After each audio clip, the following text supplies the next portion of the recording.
ओम नमः शिवाय। प्रिय भक्तगणों, आज की कथा श्री मल्लिकार्जुन ज्योतिर्लिंग की कथा है।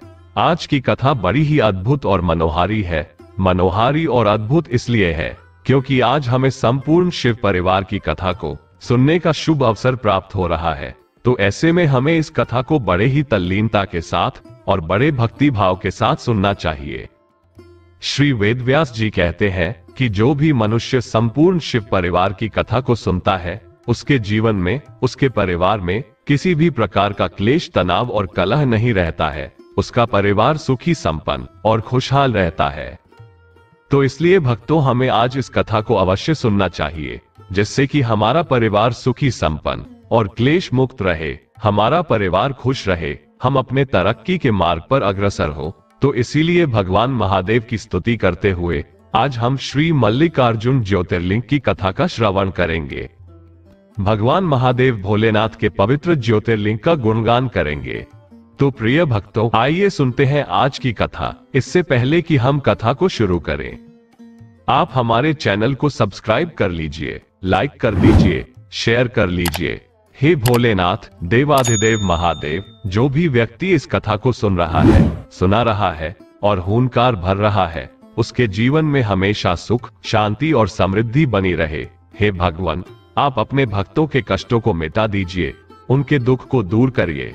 हे प्रभु, आप अपनी कृपा सदैव अपने भक्तों पर बनाए रखें। ओम नमः शिवाय। तो प्रिय भक्तों, आइए सुनते हैं आज की श्री मल्लिकार्जुन ज्योतिर्लिंग की पावन पवित्र कथा को। जब कुमार कार्तिकेय और गणेश जी बड़े हो गए, तब उनके माता पिता भगवान शिव और देवी पार्वती ने उनका विवाह करने की सोची। क्योंकि कुमार कार्तिकेय बड़े थे, इसीलिए नियमानुसार उनका ही विवाह पहले होना निश्चित था।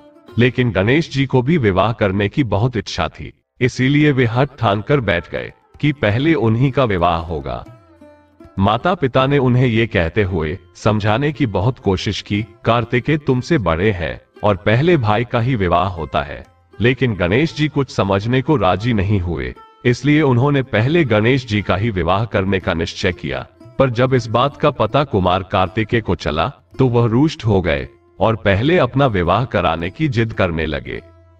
जब बहुत मान मनौती करने पर भी दोनों भाइयों में से कोई भी राजी नहीं हुआ, तो भगवान शिव और माता पार्वती ने एक युक्ति निकाली। उन्होंने दोनों भाइयों के सामने शर्त रखी कि यदि जो भी धरती की पहले परिक्रमा करके आएगा, उसी का विवाह सबसे पहले होगा। दोनों भाइयों ने शर्त स्वीकार कर ली।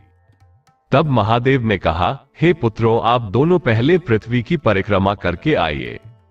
जो मेरे पास सबसे पहले पहुंचेगा, मैं उसी का विवाह करवाऊंगा। ये सुनने के बाद इस बात पर माता पार्वती ने भी हामी भरी। उन्होंने कहा, पुत्र, तुम दोनों इस प्रकार आपस में लड़ते रहोगे तो समस्या का समाधान नहीं होगा। इससे अच्छा है कि आप दोनों अपने पिता द्वारा कही गई बातों का अनुसरण करिए और वही कार्य कीजिए जो आपके पिता ने कहा है। जब दोनों भाइयों ने शर्त स्वीकार कर ली और शर्त पूरी करने के लिए चल दिए, कुमार कार्तिकेय अपने तेज रफ्तार वाहन मोर पर तुरंत बैठकर उड़ चले। लेकिन गणेश जी चुपचाप बैठकर सोचने लगे कि मेरा वाहन तो एक चूहा है, जो बहुत छोटा है, कमजोर है और सुस्त भी है। इसकी सवारी करके तो मैं कई दिन में भी धरती का चक्कर नहीं लगा पाऊंगा। फिर मेरा विवाह भैया से पहले कैसे होगा? इस समस्या पर गंभीरता से विचार करने लगे और जब उन्हें इसका उत्तर मिल गया, तो वह खुशी के मारे नाचने लगे। पूरे कैलाश पर्वत पर नाचते फिरने लगे। माता पार्वती अपने पुत्र को यूं उछलता, कूदता, नाचता देखकर मंत्रमुग्ध हो रही थी। माता पार्वती को तो कुछ समझ में नहीं आ रहा था कि उनका पुत्र गणेश इतना प्रसन्न क्यों हो गया। ये तो धरती का चक्कर लगाकर आया भी नहीं और उससे पहले ही प्रसन्न हो रहा है। और फिर क्या था, गणेश जी जब नाच कूद कर खाली हो गए, तब वे शांत मन से उठे और कैलाश पर्वत पर बैठे हुए अपने माता पिता की परिक्रमा करने लगे। कुछ समय बाद जब भगवान कार्तिकेय धरती की परिक्रमा करके लौटे, तो उन्होंने गणेश जी को माता पिता के पास खेलते हुए पाया। वो सोचकर खुश होने लगे कि गणेश तो डर के मारे परिक्रमा करने ही नहीं गए, तो ऐसे में तो फिर अब उनका विवाह ही पहले होगा। उन्होंने माता पिता के पैर छुए और भगवान शिव से बोले, पिताजी, मैं शर्त के अनुसार धरती की परिक्रमा करके लौट आया। अब आप पहले मेरा विवाह करवाए। लेकिन जब भगवान शिव ने उन्हें यह बताया कि गणेश जी ने तुमसे पहले परिक्रमा पूरी कर ली है, तो वो अचंभित रह गए और बोले, पिताजी मेरा वाहन बहुत तेज है, तेज गति से चलता है और मैंने पूरे रास्ते अपने आगे या पीछे गणेश को कहीं भी आते जाते नहीं देखा, फिर इसने परिक्रमा मुझसे पहले कैसे पूरी कर ली। भगवान शिव बोले कि निश्चित रूप से तुम्हारा वाहन बहुत तेज चलता है और गणेश भी सारे समय यहीं पर हमारे पास रहा, लेकिन फिर भी इसने तुमसे पहले परिक्रमा पूरी कर ली है, क्योंकि इसने हमारी परिक्रमा की है। शास्त्रों के अनुसार माता पिता का दर्जा पृथ्वी और आकाश से ऊंचा है, इसीलिए जब इसने हमारी परिक्रमा की तो इसने धरती की परिक्रमा कर ली, क्योंकि गणेश तुमसे इन शर्तों में जीत गया है, इसलिए नियमानुसार उसका विवाह पहले किया जाएगा। भगवान शिव की यह बात सुनकर कार्तिकेय बहुत दुखी हुए और उसी वक्त कैलाश छोड़कर क्रौंच पर्वत पर चले गए। भगवान शिव और माता पार्वती ने उन्हें रोकने और मनाने की बहुत कोशिश की, लेकिन वह नहीं माने और चले गए। इस तरह भगवान कार्तिकेय कुंवारे ही रह गए, जबकि गणेश जी का विवाह रिद्धि और सिद्धि नामक दो देवियों से करा दिया गया। अब जब माता पार्वती ने देखा कि उनका पुत्र क्रौंच पर्वत पर चला गया है, उनसे काफी दूर हो गया है, तो माता पार्वती को बहुत दुख हुआ और माता पार्वती ने भगवान शिव से विनती की और कहा कि हमें अपने पुत्र को मनाने के लिए क्रौंच पर्वत पर जाना चाहिए। अब माता पार्वती की बातें मानकर भगवान शिव माता पार्वती सहित क्रौंच पर्वत पर आते हैं, लेकिन कार्तिकेय को पता चल गया कि माता पार्वती और भगवान भोलेनाथ मेरे पिताजी क्रौंच पर्वत पर आ रहे हैं। उनके आने के पहले ही कार्तिकेय वहां से दूसरे पर्वत पर चले गए, तो इस प्रकार माता पार्वती और भगवान शिव क्रौंच पर्वत पर ही मल्लिकार्जुन ज्योतिर्लिंग के रूप में स्थापित हो गए और तभी से वहां पर स्थायी रूप से विराजमान हो गए।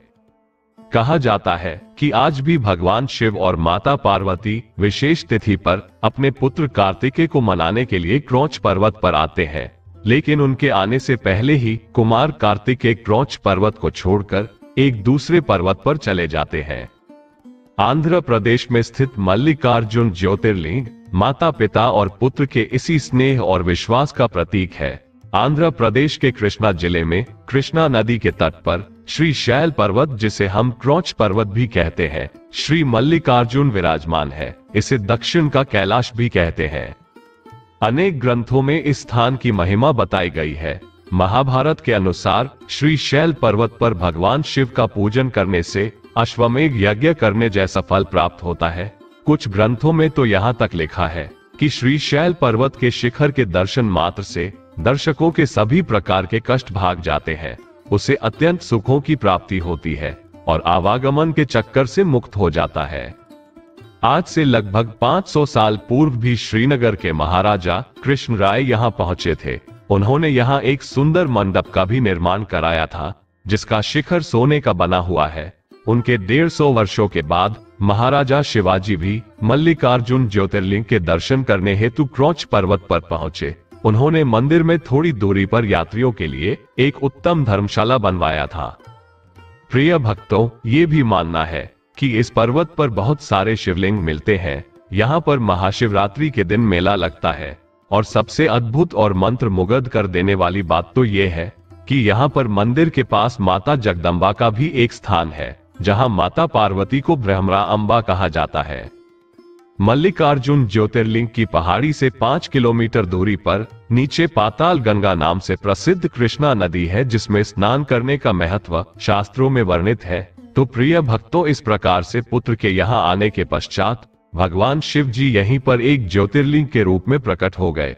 तभी से उस ज्योतिर्लिंग को मल्लिकार्जुन ज्योतिर्लिंग के नाम से जाना जाता है, जिसमें मल्लिका माता पार्वती का नाम है और अर्जुन का मतलब होता है भगवान शंकर।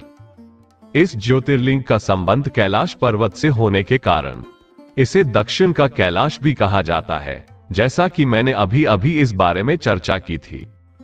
और तो और यहाँ पर 51 शक्तिपीठों में से एक शक्तिपीठ यहाँ पर माता सती का मौजूद है, जहाँ पर सती की ग्रीवा गिरी थी और यहीं पर शक्तिपीठ हो गया। तो इस मायने में इस ज्योतिर्लिंग की महिमा और भी बढ़ जाती है।